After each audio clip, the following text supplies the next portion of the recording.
Better Call Saul is a show that has so many powerful scenes, and it's hard to put a list together when discussing which moments really transported the show to its furthest heights. But after rewatching it multiple times, there have been numerous examples that have really stood out to me the most, becoming memorable in their own unique ways, and ways that really add to the central character arcs at the heart of this show. In this video essay, I'm going to be breaking down what I think are the greatest moments of Better Call Saul and why they helped to raise the show in different ways. And if you want to see more topical videos on Better Call Saul and the Breaking Bad universe, then don't forget to support this video by giving it a like rating, subscribing to the channel, and turning on your notifications. Also, feel free to check me out on Twitter, Facebook, Reddit, and Instagram at Cortex Videos, which is all linked in the description below. But before I get into the best scenes of Better Call Saul, it's time to quickly discuss the best VPN deal you'll find online with the sponsor of today's video.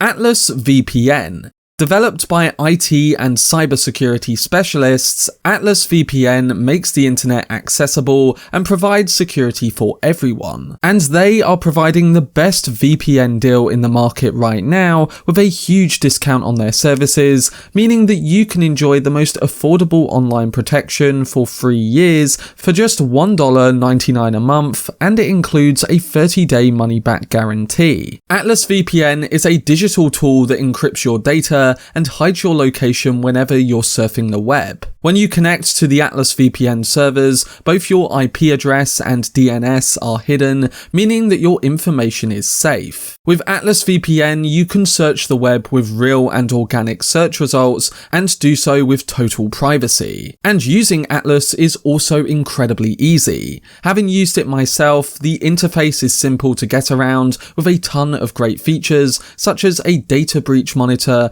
that allows you to see who has used information like your email address in online scams, and it further prevents ads and malware. It's a brilliant way of checking whether you are safe online, and then from that gathered information, you can change your details and passwords accordingly. And it's not just privacy that Atlas VPN gives you, because you can save money while shopping online, with it providing the best deals for online subscriptions, such as with Netflix, Amazon Prime, and all your other favourite streaming sites. Most of all, many of you guys who follow the channel continuously ask me how you can watch something that hasn't released in your location yet. Well, Atlas VPN allows you to change your digital location to watch a film or TV show that isn't available in your country. So if you wanted to watch something on Netflix in another region, all you have to do is open the Atlas VPN system, change your location, refresh your browser, and there you have it. With over 6 million users already signed up, it's the right time to get Atlas VPN, and you can further get a huge discount on top of this too. If you go to the link in the description or the pinned comment, you will be able to get Atlas VPN for 82% off, meaning a 3-year subscription for $1.99 a month. Time is running out, so get the best VPN deal now with a 3-year subscription to Atlas VPN, supported on every device with a free 30-day money-back guarantee. But thank you again to Atlas VPN for sponsoring today's video. So coming to the many great scenes of Better Call Saul, I think it's only fitting that we start in a similar place to my episodes video essay that I did the other week, with a heartbreaking moment from season 1 in the episode 5-0. The 6th episode of the first season is one that really shows the most emotion that Jonathan Banks' Mike Ehrmantraut could portray. Apart from the many other effective scenes like the one where he shoots his son's killers, the one which he explains explains the death of his son to his daughter-in-law really stuck with me until the end, especially after when we see his reaction to the death of Nacho and also with the burial of Howard later on too. In the emotional scene with Stacy, Mike completely breaks down in a moment we never thought we'd see from the stone cold hitman, and it includes him talking about his son's persistence as a cop. We really got a sense that his acting skills were going to be on show more than ever before, and when he says the line, "I broke my boy," we really feel that deep down. It was a moment that gave more depth surrounding Mike's character and helped elevate the fatal events at the end of the episode too. Another moment from season 1 that I cannot ignore or forget about is one of the first moments that truly shows the friction between Jimmy and Chuck McGill. The "a chimp with a machine gun" scene from episode 9 is a point in the show where Chuck weakens Jimmy in his path to becoming a successful lawyer on his own, and we get to see a taste of his motivation towards that. In the scene, Chuck snaps in response, telling Jimmy that he's not a real lawyer, and this sets him on a certain path for the later seasons. Jimmy thought his brother was proud of him, whereas Chuck believes that slipping Jimmy with a law degree is like a chimp with a machine gun. It really displayed the range of Michael McKean's acting in going from sympathetic and caring into complete anger about what he believes Jimmy will always be. And it helps us to feel the sadness of Jimmy that much more in viewing the brother he looked up to and cared about become the thing that he feels is holding him back. It's a brilliant character scene, and definitely one of 2 from season 1 that I consider as some of the best moments of Better Call Saul. Coming now to season 2, I come to the moment I love the most from this installment, and while the overall season wasn't my favourite in comparison to others in this universe, this particular scene showed to me just how unique this spin-off show could be, with all of the different displayed tones on screen. I'm talking about the twisted comedy involved in the scene from season 2 episode 1 entitled Switch, involving Jimmy convincing his eventual love interest Kim Wexler to help him perform a con on our friend Ken Wins from Breaking Bad. It starts off as a quite fun moment in the episode, but becomes the seed for all of the horrible things that the both of them will cause down the road. They pretend to be Victor and his sister Giselle, enjoying a drunken night of expensive tequila without paying for it afterwards, and then leaving that on Ken's shoulders. Yes, it's fun and hilarious to see these two play roles and pull a con on Ken, but looking back, it's quite dark to see how this all transpires. It's a brilliant bit of twisted writing that really stuck with me then, and looking back, it sticks with me even more now. Moving on to season 3, another personal favourite of mine is the Nacho pill swap scene from episode 8. We see Nacho trying to switch the pills of Hector Salamanca with the aim of killing him to put his father out of harm's way. It's an incredibly tense moment that follows shots of Nacho practicing the unfeasible method, all leading down to one single chance. Nacho, barely talking and sweating buckets trying to pull this off, keeps the viewer's attention during every second. Watching him then dash the bottle into Hector's jacket at the end is a complete relief, but looking back, it's also a scene that ironically speaks to the end of his journey too. He's keeping the truth from Hector to keep his father safe temporarily, but then in his final scene in season 6, he tells Hector and the rest of them exactly what he thinks, while now completely saving his father in the process. The pill scene is one that uses slow motion, music, cinematography, and acting effectively to really display all the tension that Nacho feels in this given moment, and adds towards his character's overall goal of keeping his father safe. This brings me to the second of 3 scenes from the 3rd season, and this one is possibly the standout moment of the entire show. The chicanery scene has become unforgettable for many reasons, and Chuck's outburst is one that acts as the endpoint for his rage towards Jimmy, stemming from that previously mentioned scene from season 1. With Jimmy tricking Chuck on the court stand using the battery planted in his jacket pocket, Chuck moves to madness and shows everyone inside the room his true feelings towards his brother. In a single take moving in on Chuck, we get the explosion that Jimmy's trick causes, and it marks the beginning of the end for one of the show's most prominent characters. Cinematography like the exit shot sign and then all the reactions from the different characters involved makes this scene an instantly iconic one that we still turn to even after all of the crazy moments that follow it in the later seasons. And to follow that moment up, Chuck's death in the season 3 finale is another powerful one too. After Chuck completely broke down and tore apart his house in retaliation to those moments in court, we knew that we were moving quickly towards an impactful goodbye for this character. In his final moments, we get no sound apart from an electronic noise that eventually cuts off once Chuck kicks the table that holds just a lantern. Once it falls, we see the spreading flames from outside of his house, and it acts as a truly melancholic scene to show Chuck's final goodbye. It all led to this tragic moment, and we also knew that things would never be the same for Jimmy going forward. And while the finale of Season 3 was impactful, the finale of Season 4 took that a step further by having numerous integral moments. One of those moments is the cold open to the episode that includes a rare nice sequence between the McGill brothers revolving around Jimmy's introduction to the New Mexico bar. We get a moment where they perform an iconic and fitting duet to The Winner Takes It All, showing not just how Chuck always wanted to be the winner, but how Jimmy actually wanted his brother to be happy. It's a reflection to their dynamic and is used meaningfully to set up the end of the episode, which showcases Jimmy's next big step towards the persona of Saul Goodman. And in speaking of that scene, this is another one on my list, as it really shows the audience the consequences of Jimmy getting his law license back. He gives an emotional speech to the judges about his respect for Chuck and how he would never be as good as he was. Of course, we learn that this was all just a performance,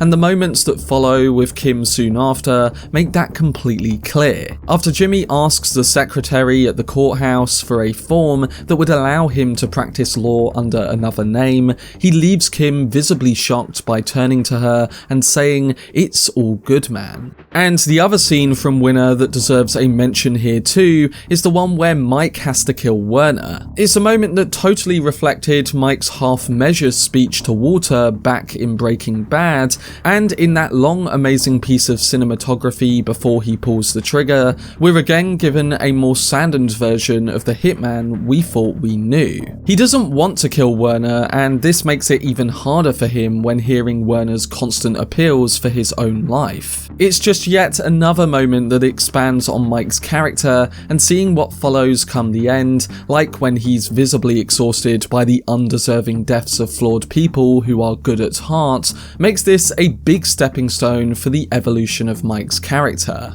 But moving on from Season 4, we now come to a few equally iconic moments from the 5th season that really start to push this show towards an unforgettable climax. The lightning bolt scene from episode 7 is especially a good example because alongside really heating up the tension between Jimmy and Howard, it also showed that Jimmy had moved on from just using the Saul Goodman name to really starting to express that ego. When Howard confronts Jimmy, he's really trying to help him from falling off a ledge he's inching closer towards, and Jimmy's return speech is a big slap in the face. He gives Jimmy a job offer, and the Saul within him returns with a quite embarrassing meltdown about how he's much more powerful than he is and how the job is too small. It really shows the theme that grew from the relationship with Chuck about how he was being made to feel like the smaller brother and the smaller lawyer, and it's clear that Howard has become the next target of his cons, one that will go in a tragic direction, just like the former of the McGill brothers. And what follows in the next episode is a very disparate example in the whole series for various reasons. For one, Bagman plummets the character of Jimmy McGill into the hostile world that he's been inching ever so closer towards. But two, it gave us a very different episode that thematically harkened back to the thrilling moments we got in Breaking Bad. The whole of Bagman is a complete riveting endurance test in itself, but the scene where Jimmy steps out to draw out the driver that had been tracking him and Mike throughout the desert is one that has stuck in my mind vividly. Seeing an extremely dehydrated Jimmy become ready to die to help save the both of them, and then a dreary yet focused Mike shoot the driver into flipping destruction is a moment that I will never forget. Again, the whole episode is brilliant for many of the survival-based themes on display, but this sequence really captivated on a perfectly structured and tension-filled affair. Another iconic moment in Season 5 that is again another highly tension-filled scene takes place in Episode 9's Bad Choice Road, and it hinges on the confrontation between Lalo, Kim and Jimmy right in the two lawyers' apartment. It was thrilling to see Kim bring Lalo down a peg after watching the actor give us another unforgettable cartel villain in the Breaking Bad world, and with him turning up at their apartment armed with a gun, we would never have expected that Kim would have stepped up in that situation the way she did. The acting of Ray Seahorn has to be noted, and it's potentially up there with the best she's given us in the entire show's run. It's a moment where her performance truly makes it seem like the big cartel guy is smaller than we thought. Of course, that isn't the case when the deadly consequences arrive, but at the time, it was the perfect leading off point for the show's big final season. And that perfectly transitions into the last scene on my list from Season 5,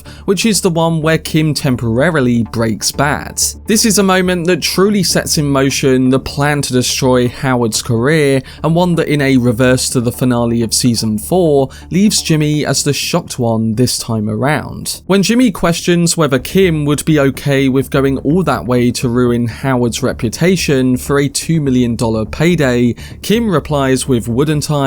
and proceeds to leave the room with the iconic finger guns pose that Jimmy also gives before the end of the show. We'd had a sense that Kim may turn to Bad Choice Road in the build-up to this finale, but it was this moment that left fans just as stunned as Jimmy was. What was clear was that we were heading into a final season of extreme consequences, and ones that would only be heightened by the failed attempt on Lalo's life that follows this scene. Now, in coming to the final season of Better Call Saul, it wasn't long before those consequences really started catching up, and episode 3 gave us a moment that we wouldn't forget. For much of Rock and Hard Place, we follow Nacho on the run from the Salamancas after that attempt on Lalo's life at the back end of Season 5. But it's the moment after the tense chase that really affects us, with Gus convincing Nacho to take the blame for the assassination attempt and let the Salamancas take his life in the process. Nacho follows this plan, but when we reach the final scene with him, it's Nacho who goes out on his own terms. He tells them all what he truly thinks about them and reveals that he was responsible for Hector being in his wheelchair before taking Juan Bolsa's gun and shooting himself in the head. Michael Mando gave an incredible performance in this scene, capping off an episode that I believe should have been nominated at the Emmys. But regardless of that, it'll be a moment in television history that we'll all remember for a long time. And it wasn't just the death of Nacho that got us all talking, because it would be only 4 episodes later where the deadly consequences came for Jimmy and Kim following their plot to destroy Howard's career. In the final scene of Plan and Execution, Lalo comes calling, and we witness the complete merging of the 2 story threads that we left Season 5 with: Lalo's path of revenge and Jimmy and Kim's plans for Howard. These both came together with the brutal death of Howard at the hands of Lalo, but like with Nacho before, we watched how Howard was able to tell the people who got him killed exactly what he thought of them before he went. It's definitely a top 3 moment in the whole show for me, and I think the performances, the use of cinematography, and the sound in this scene really makes it that much more effective. Of course, that scene was the moment that changes everything and leads to Kim eventually leaving Jimmy in episode 9. While Mike tells Jimmy and Kim that they should go back to their lives and act like nothing's happened,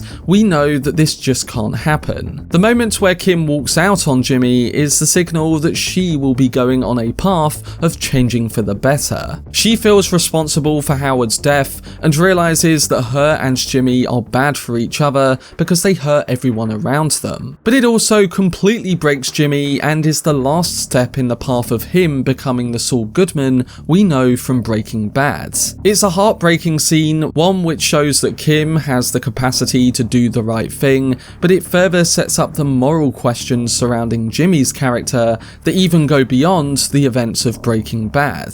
The question was, can he follow Kim and finally do the right thing? This transitions us into the black and white episodes that would ultimately tackle that very question. Episode 10's Nippy is of course a controversial one in the stretch of those final black and white episodes, but it's hard to deny the impact that one particular scene has in the course of a Saul Goodman-esque heist that takes form throughout this installment. The episode was a change of pace, but it still stressed on the crucial questions surrounding Jimmy and his redemption of character.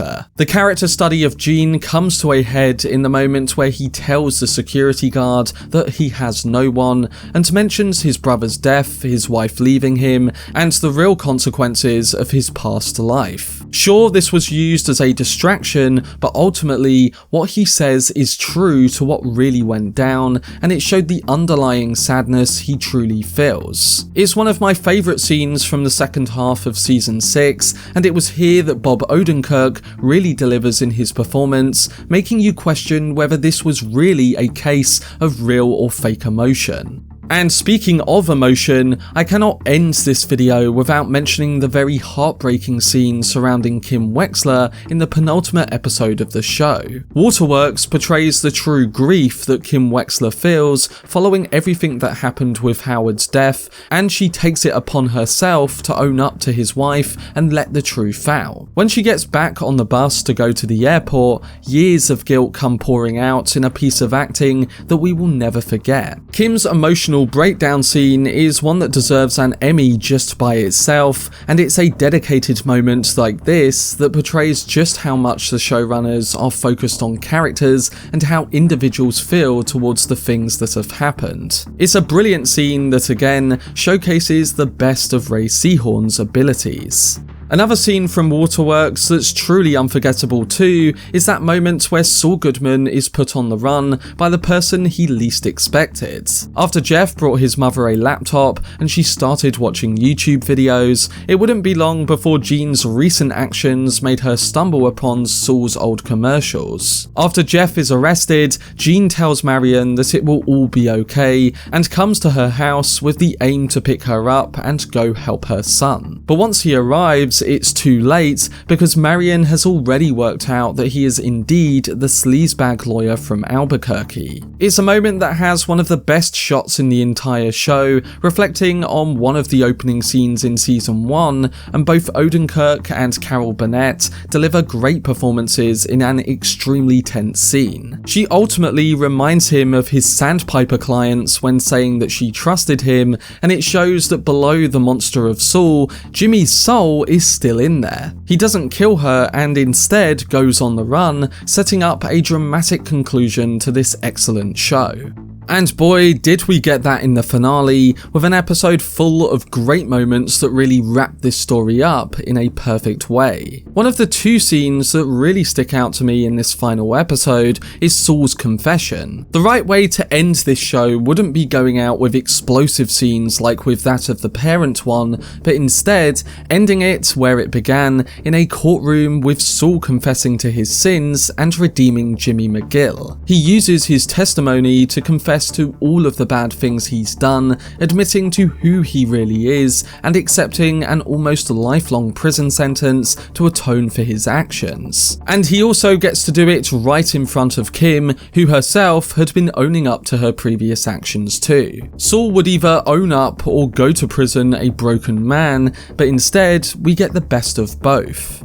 That's because in the final great moments of Better Call Saul, we see that Jimmy is quite at home in the prison he's due to spend a lot of his life in at the very least. He can still bake like Gene did at Cinnabon, and he's recognised and applauded as Saul. But what would really complete him is knowing that he made things right with Kim Wexler. The moment in the cell between them is a perfect reflection on their first moment in the show together, and shows the deep-rooted connection between the both of them, even after all the pain they've caused and been through. Seeing them smoke a cigarette together and then watching Jimmy give Kim the finger guns afterwards helps to make this the right ending for this particular show. It was always more concerned with the details rather than the explosions, and it was all about the reconstruction of characters following the deconstruction. It's the fitting way for this show to end, and it shows that even the worst types of individuals can truly redeem themselves before it's too late.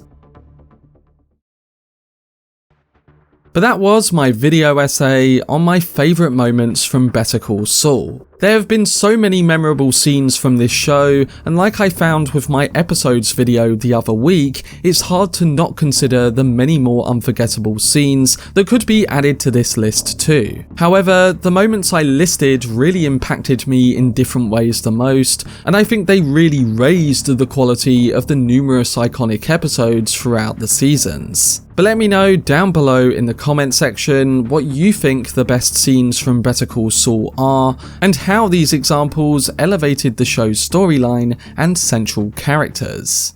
For more videos on the Better Call Saul and Breaking Bad universe, then subscribe to the channel and turn on your notifications. Also, if you enjoyed this video, remember to leave a like rating and follow me on social media via the links in the description. But anyway, I hope you guys enjoyed it. I've been Cortex, and as always, make some noise.